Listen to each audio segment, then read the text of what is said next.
ಅವರ ಅಭಿಪ್ರಾಯವನ್ನ ಆಲಿಸುವಂತಹ ಸಮಯವಿದು. ಮಾನ್ಯ ವಸತಿ ಮತ್ತು ನಗರ ವ್ಯವಹಾರಗಳ ಹಾಗೂ ವಿದ್ಯುತ್ ಸಚಿವರು, ಭಾರತ ಸರ್ಕಾರ. ಬಂಧುಗಳೇ, स्वागतिಸಿ श्री मनोहर लाल। देवी और सज्जनों, स्वागत कीजिए श्री मनोहर लाल जी को।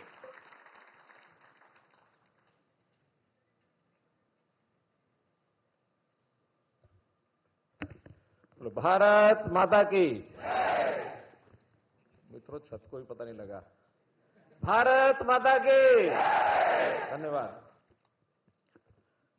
आदरणीय प्रधानमंत्री श्री नरेंद्र मोदी जी, कर्नाटक के हमारे राज्यपाल आदरणीय श्री थावरचंद गहलोत जी, आदरणीय मुख्यमंत्री श्री सिद्धरामैया जी, आदरणीय रेल मंत्री भारत सरकार श्री अश्विनी वैष्णव जी, आदरणीय उप मुख्यमंत्री श्री शिव कुमार जी, आदरणीय भारत सरकार उद्योग मंत्री श्री एच.डी. कुमारस्वामी जी, उपस्थित सभी भारत सरकार के और प्रदेश सरकार के मंत्रीगण, सांसदगण, विधायकगण, विभागों के सभी अधिकारीगण, बेंगलुरु से उपस्थित हमारे भाइयों बहनों, सबसे पहले आपको नमस्कार करता हूं, आपका स्वागत करता हूं। मित्रों, बेंगलुरु एक सिलिकॉन सिटी इस नाम से जाना जाता है, न केवल देश में बल्कि दुनिया में विख्यात है। और आज हमारा सौभाग्य है कि इस बेंगलुरु की समस्याओं के हल के लिए, क्योंकि यातायात अपने आप में यहां का एक बड़ी समस्या है, उसको हल करने के लिए प्रधानमंत्री जी ने एक बहुत बड़ा जो कार्यक्रम किया है, ये उद्घाटन का और शिलान्यास का, मैं प्रधानमंत्री जी का इसके लिए धन्यवाद करता हूं।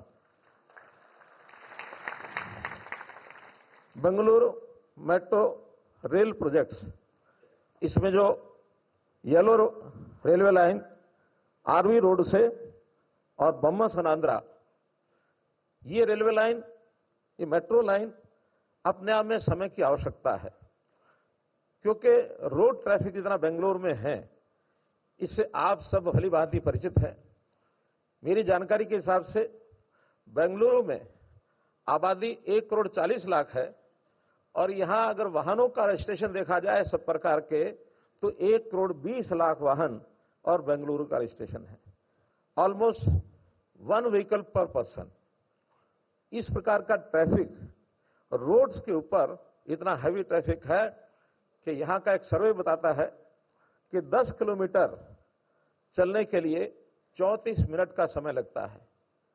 बेंगलुरु भले आईटी इलेक्ट्रॉनिक का सिटी है, एक क्लिक से हम दुनिया के किसी कोने से जुड़ जाते हैं, लेकिन फिजिकली एक छोर से दूसरे छोर पर जाने के लिए पसीना निकल जाता है।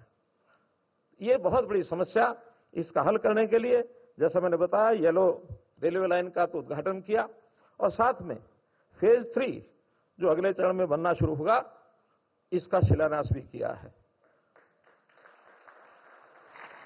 और इस कार्य को करने के लिए मैं मेट्रो के विभाग को, यहां के एडमिनिस्ट्रेशन को, विशेष तौर पर यहां के युवा सांसद तेजस्वी जी को बधाई देता हूं।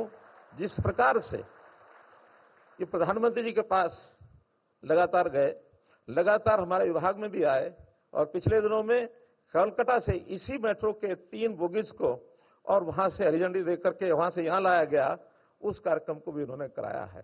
तो मैं ये कहूंगा कि कोई भी प्रोजेक्ट को सफल करने के लिए कोई ना कोई एक व्यक्ति अगर पीछे लग जाता है, तो निश्चित रूप से उसका सफलता उसके पीछे छुपी होती है।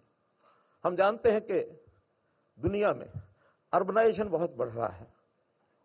आज हमारे भारत की आबादी 35% अर्बन सेक्टर की आबादी है, और जैसा अनुमान लगाया जा रहा है 2047 तक ये आबादी 50% शहरी आबादी हो जाएगी।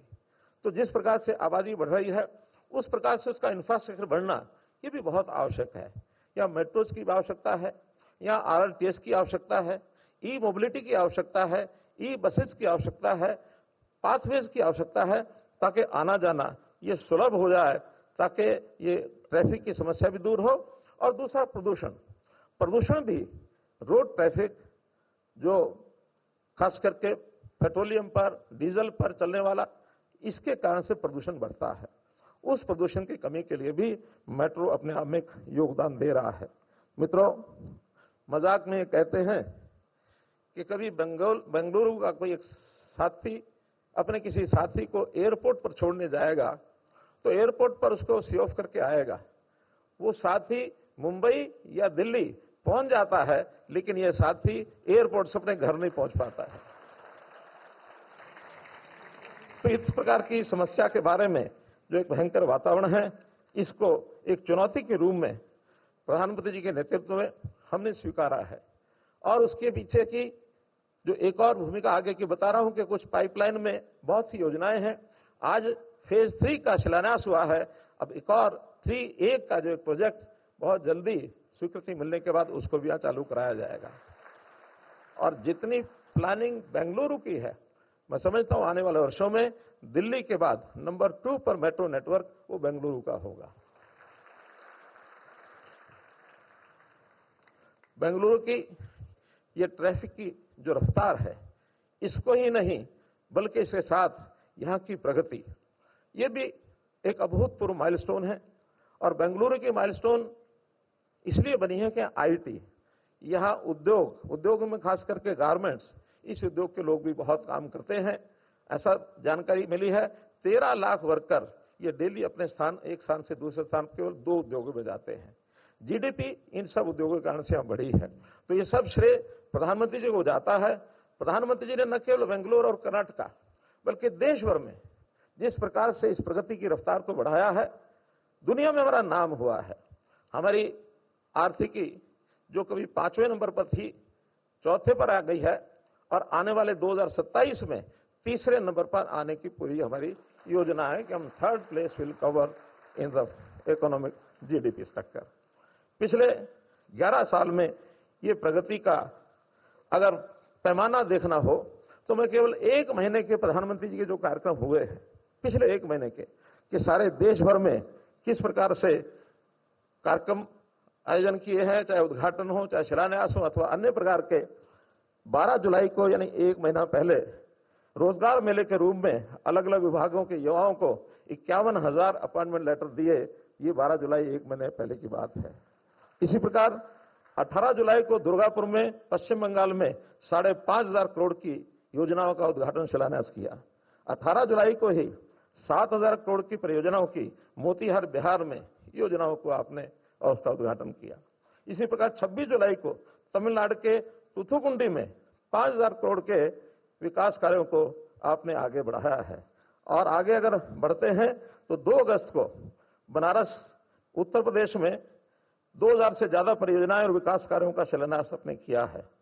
6 अगस्त को दिल्ली में अभी कर्तव्य भवन का उद्घाटन हुआ है, जो सब आज हम जानते हैं कि भारत सरकार के सभी विभाग 10 कर्तव्य भवनों बनने जा रहे हैं, उसमें से एक पहला भवन ये है।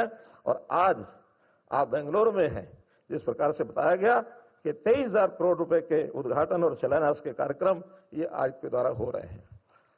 और न केवल यहां तक, कल प्रातःकाल 187 बहुत अच्छे फ्लैट्स, मेंबर पार्लियामेंट के नए भवन, उसका भी आप उद्घाटन करने वाले हैं। तो कल के कार्यक्रम की भी, चूंकि वो मेरे विभाग में मुझे साथ जाना होगा, तो इस नाते से ये लगातार महीने में इतने करोड़ों रुपए के जो उद्घाटन शिलान्यास और कार्यक्रम हो रहे हैं, ये लगातार 11 साल से चल रहे हैं।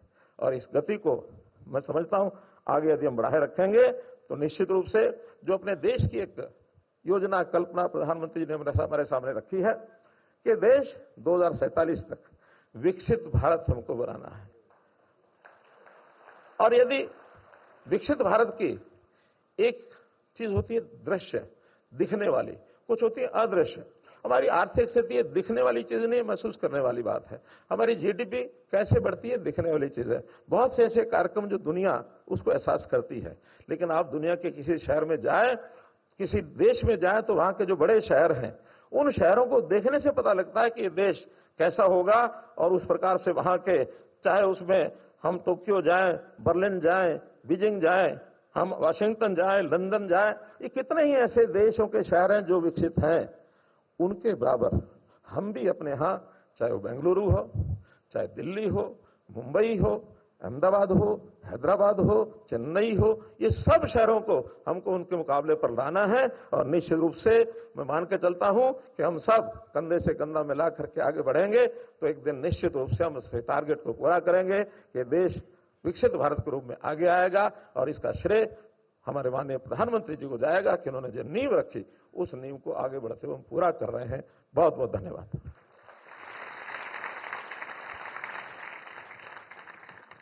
Ladies and gentlemen, development is a continuous process. Let's once again give a round of applause and thank the Honorable Shri Manohar Lal for a highly thought-provoking address. बहुत बहुत धन्यवाद सर।